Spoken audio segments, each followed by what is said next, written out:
மிரண்டு போயிட்டாங்க. ஐயோ, மும்பை இந்தியன்ஸ் ரசிகர்கள் மனசு நொறுங்கி போயிருச்சு. நம்ம நியூஸ் கிரிக்கெட் சேனல் எக்ஸ்க்ளூசிவ் தகவல்.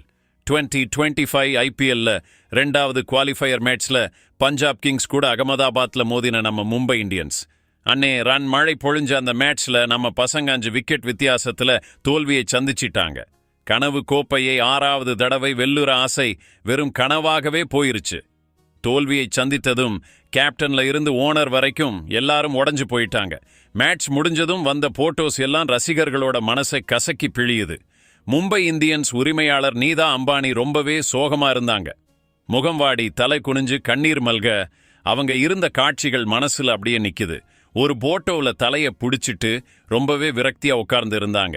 அதே மாதிரி நம்ம ஹிட்மேன் ரோஹித் சர்மா ரசிகர்கள் ரொம்பவே வருத்தப்பட்ட ஒரு போட்டோவும் வெளியாச்சு. ரோஹித் சர்மா ரொம்பவே சோகமா நம்பிக்கையே இல்லாம உட்கார்ந்து இருந்தாரு. ஸ்ரேயஸ் ஐயர் பவுண்டரி சிக்ஸர்னு வெளுத்து வாங்கினப்போவே ரோஹித் முகத்துல சோர்வு தெரிஞ்சது. இனி ஜெயிக்க முடியாதுன்னு அவரு அப்பவே புரிஞ்சுக்கிட்டாரு போல. அப்புறம் மேட்ச் முடிஞ்சதும் ஹர்திக் பாண்டியா ரொம்ப நேரம் கிரவுண்ட்லயே உட்கார்ந்திருந்தாரு.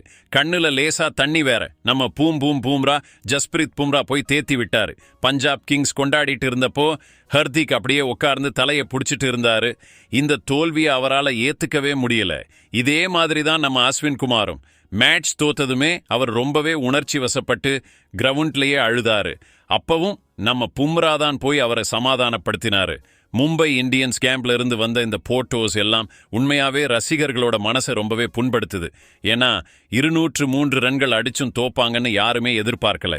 இதுக்கு முன்னாடி 200க்கும் மேல ரன்கள் அடிச்ச எல்லா மேட்சையும் மும்பை இந்தியன்ஸ் ஈஸியா டிஃபெண்ட் பண்ணியிருக்காங்க. ஐபிஎல் வரலாற்றுல 18 தடவைக்கு மேல 200க்கும் அதிகமான டார்கெட்டை டிஃபெண்ட் பண்ணி சாதிச்சிருக்காங்க. அதனால இந்த மேட்சையும் ஜெயிச்சிருவாங்கன்னு ரசிகர்கள் ரொம்பவே நம்புனாங்க. ஆனா கேப்டன்சியில செஞ்ச சில தவறுகள், கூடவே பவுலிங்கில் செஞ்ச சில அலட்சியங்கள், இந்த 2 விஷயமும் சேர்ந்து ஜெயிச்ச மேட்சை தோக்கடிச்சிட்டு 6வது தடவை சாம்பியன் ஆகிற கனவையும் உடைச்சிடுச்சு. இது போன்ற கிரிக்கெட் செய்திகளை உடனுக்குடன் அறிந்து கொள்ள நம்ம நியூஸ் கிரிக்கெட் சேனலை லைக் பண்ணுங்க, ஷேர் பண்ணுங்க, சப்ஸ்கிரைப் பண்ணுங்க. உங்க கருத்துக்களை கமெண்ட்ஸ்ல சொல்லுங்க.